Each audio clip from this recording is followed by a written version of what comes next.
I'll start with the topic depression. Depression is the reaction to the loss. The nature of the depression can be of two types, like whether it is caused due to environmental factors or due to physiological factors. Under the environment factors, it can be psychosocial factors, like it can be due to the lack of support from the social support from the group, or due to loneliness, or the difficulty in marriage, or due to environmental situation or the work environment. All those can be the cause for environmental factors. Coming to physiological factors, it can be due to genetic, biochemical, neurological predisposition.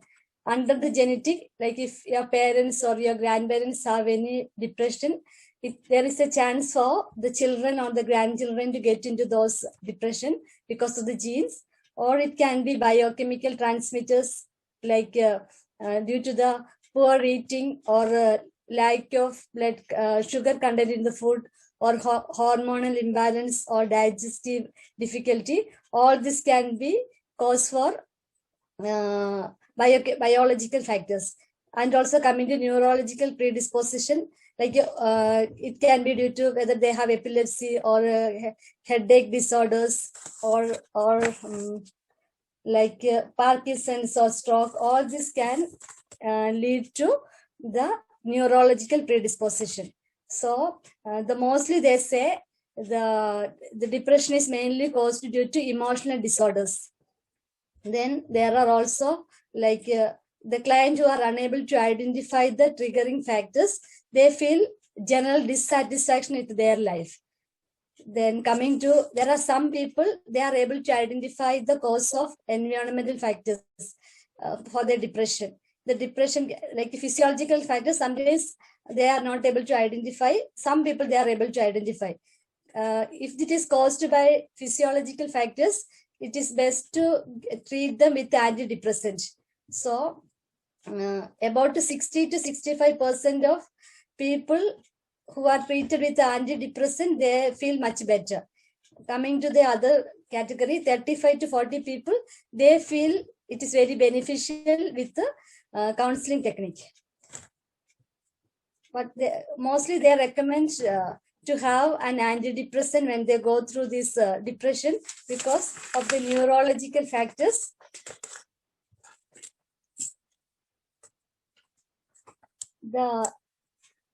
The neurology, like the balancing of the chemicals in the brain, like neurotransmitters, which affects the mood and emotions. It will help them. This antidepressant will help them to have a better sleep, increase appetite, and to have a good concentration. The negative aspect of that, it takes almost 3 to 4 weeks for the antidepressant to start working in our body. So like we should give the time for the antidepressant to work, and once the antidepressants start working in their system, then they will be able to come back to the normal enthusiastic life. There are also sometimes the doctors ask to take 2 medications at a time. Sometimes these medications have side effect like nausea, or putting on weight, or loss of weight, or sleeplessness. So those situations, they used to consult with the patient and things, and they go for the less side effect medication. Am I too fast? Am I making it clear to you? Okay, thank you. Yes, Shine, you can go ahead. Okay. And also they say those who are under antidepressant started with, later on it is good to have the support of a counselor after consulting with the doctor. So at certain point of their life, it is good for them to go forward with their difficulties to support of a counselor. So after consulting with the consulting doctors, it is always good to have the second part of their stage of their treatment to have a counselor in their life. Then depression can be divided into 4 characteristics. First is affect, how it affects us, how it affects our behavior, how it affects our physiology and our cognition. Under the affect, they feel so low, they feel so guilty and anger. They feel themselves are failure. They feel hopelessness, helplessness, and the things that they were interested in the beginning, they will lose interest in everything. Coming to the behavior, they will have very low activity. They simply like to sit or they stare at certain place. Then ideally they watch the TV, and the spiritual activities will be completely neglected by them. They would be very prayerful and things like that in the beginning, but when they go to depression, they will have aversion to everything.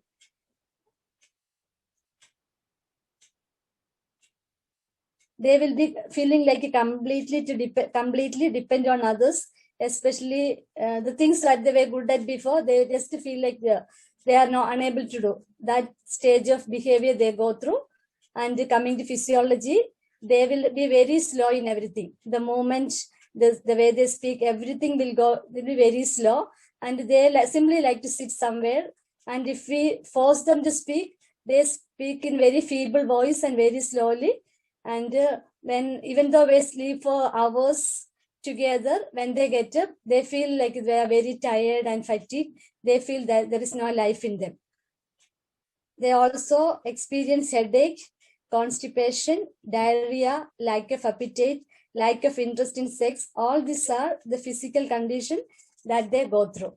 Coming to cognition, their mental and the thinking pattern is disturbed. So they will have the twisted reality. They misinterpret things, like they will not be able to see the things in the correct position. They will look at things very negatively.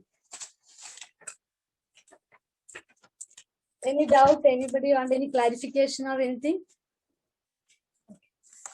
Yeah. Then now the role of the counselor comes here. So all these all these four characteristics of the depression that we went through. So now we are going to see how we are going to, as a counselor, the part of the counselor, how we are going to help the client who coming to us. So first we start with the affective intervention. For some people, if they share with us the difficulty that they go through, or which they discuss with a second person, they will be able to come out of it. So some other people, when they speak repeatedly about the incident or listening from the counselor or any person, they become more aggressive. So they can become more depressive in that place. So there are some technique called psychosynthesis technique. Physiological school, there is a physiosynthesis, which is a technique called disidentification or self-identification exercise. In this, whatever we identify, they dominate us. And when we disidentify, we have the control over us. For example, I feel I am sad. So I identify myself that I am sad. So that is the dominating thing. So what I do, I disidentify that. I am sad, but but sadness is not in me. Even though when we identify, it takes control over us. But when we disidentify, saying that, okay, sadness is there, but we say that I am not sad. So when we say like that, it is one technique of coming out of it. For example, so one person coming to us with a depression. So what we need to do, when we try this technique, we make them to tell within themselves 10 to 15 times in a relaxed posture, that was with a closed eyes, that whichever thing that they wanted to come, if there is sadness. So make them to tell 15 minutes that sadness is in me. I am sad, but sadness is not in me. So with the relaxed posture and closed eyes, when we make them to repeat for 10 to 15 times, this is another technique of helping them to come out of it. Then another technique is called diversion technique. Every day people plan for their activities, no? So one day when they get up at 8 o'clock, that person feels that she's very depressed and she's not able to do. So what she needs to do, she has to divert her mind. So maybe let's just going for a walk or doing some gardening or doing something that will help her to come out of it. It's like diverting your mind from that depression. That is another technique. These are the technique that is used for those who are having the characteristics of effectiveness. Then come to the behavioral intervention, the second. So we need to give them different activities. So we know that when they are depressed, they will not be able to do anything. They feel so down. They don't like to do anything. So those people, we must involve them different activities. Like we should give them some homework to have some interpersonal activities that will help them to get appreciated, accepted, valued, and they will be able to feel independent. Those type of activities and homework we need to give to them. Then learning some social skills like a role play or any social skill and the way of interacting with others. Those things we must encourage them to do. Then keeping a journal of activities. Whatever they do, it is encourage them to write the journal or pre-plan the thing, whatever they are going to do, like that, planning and preoccupying their mind. Those things will help them to come out of this depression. Coming to physiological intervention, always they say it is good to stand with antidepressant tablet in the beginning. So the neurotransmitters that will be affecting their emotion, that will be helped, and they will be able to come out of their depression. And also they say taking an alcohol, beginning it may look like it is like relief, give them relief, but later on it may not be useful. So they don't encourage them to have an alcohol or coffee, tea, soft drinks. All this will help them to trigger their depression. Then excess consumption of sugar. Look, all those people, those who are undergoing this depression, we should discourage them to have the sugar content in food. Like any sweet items should be encourage them to be they should avoid those things. Then another thing is sleep. We know that when the person is undergoing the disturbance, they will not be able to sleep. Some will oversleep and some will not be able to sleep. So they suggest that the bed should be only used for sleep and sex. Other than that, no activities should be encouraged them to do, like studying or reading like materials or watching TV from the bed. All this need to be avoided, so that when we come to the bed, we will be in a mentally prepared to sleep. Bed is meant for like that. So no other activities like relaxation or anything, watching with TV in the bed, or reading some books, any of the activities, playing or anything, that they say this should be avoided, so that bed is the purpose of the bed will be maintained, like taken care. Then also we can ask them to do the exercise, regular exercise.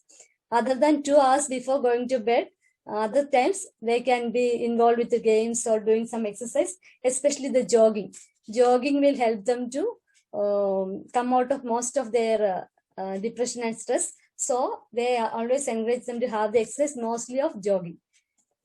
Then coming to cognitive intervention, we know the thinking pattern is disturbed. So they will have they will misinterpret things, and they will always look at the things in a negative way. So for them, what we need to, they say about 6 ways they misinterpret things. One is arbitrary interference. Whatever is coming to the thing, they make the conclusion in the absence of evidence. There won't be any evidence, but they will conclude, okay, this is negative way they look, and without any evidence, they just conclude the things in a negative way. And the second is selective abstraction. That is choosing a small details for focus, mostly negative, and leaving out the rest. They take something selective. They will be interested in something, that negative part they will take, and they think that is the end of it. So only selective things, and rest they will leave. Whatever may be positive or negative, the rest part of the incident they leave. Only select certain things, and they brood over it, and they think that everything is negative. Then overgeneralization. It is making conclusion about oneself and ability from a few isolated incidents. Something would have happened, and they overgeneralize. Okay, overgeneralize the things, saying that this person or this the ability is such and such a way. So everything they overgeneralize with things. Then magnification and minimization. The negative things will be taken so high, like negative aspect of the is magnified to the maximum and positive achievements are reduced to the minimum. Whatever is happened, negative things will be taken too much, and whatever happened in positive, they just consider it as very minimum or just ignore those things.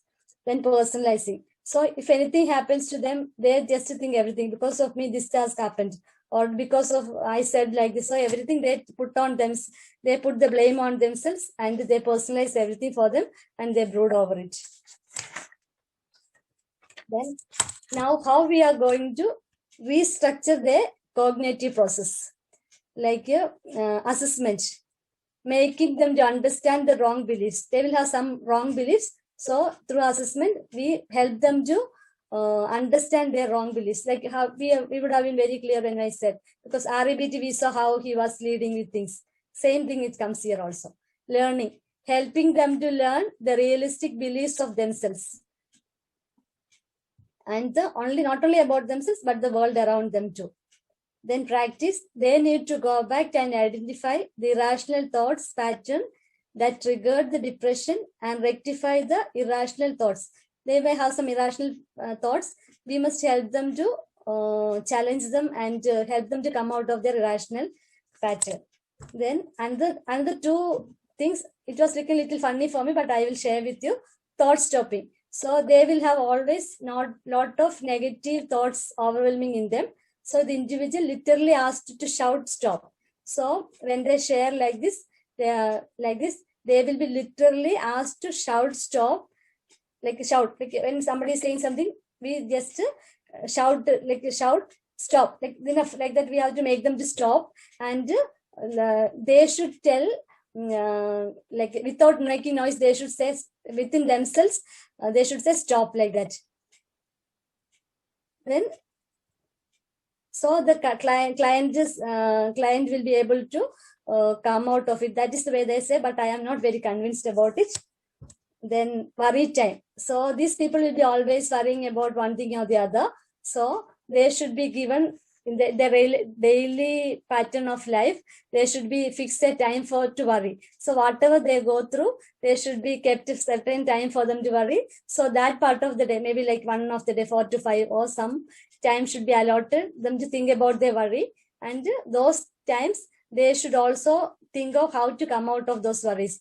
They should pre-plan the things and things like that.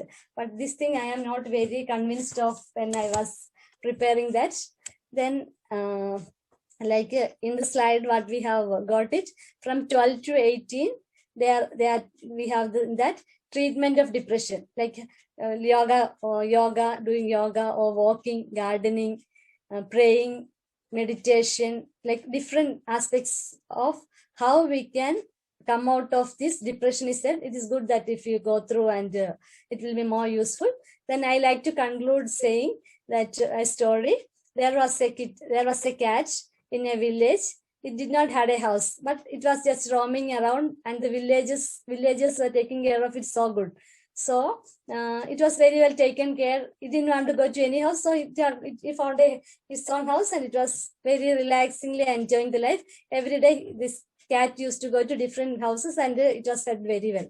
So one day, the cat gave birth to 5 kittens. So like she used to take care of herself and take care of her kids, and she goes up and down. One day when she came back, she saw that kitten were missing. So she was very upset. She went around, walking around, searching for everywhere, but she couldn't find the kitten. She mourned over it. She cried for weeks, and after that she came to the normal life. But when we come to our life, like when anything happens similar or upsetting or losing things happen in our life, we just brood over it. We get upset. We slowly get into the suicidal things. So the part of the counselor here is to felicitate the mourners to experience fully the grief and express the verbally and assist them to recover the process into their ordinary life. So with this, I hand over this platform to Kavita to take care. Thank you.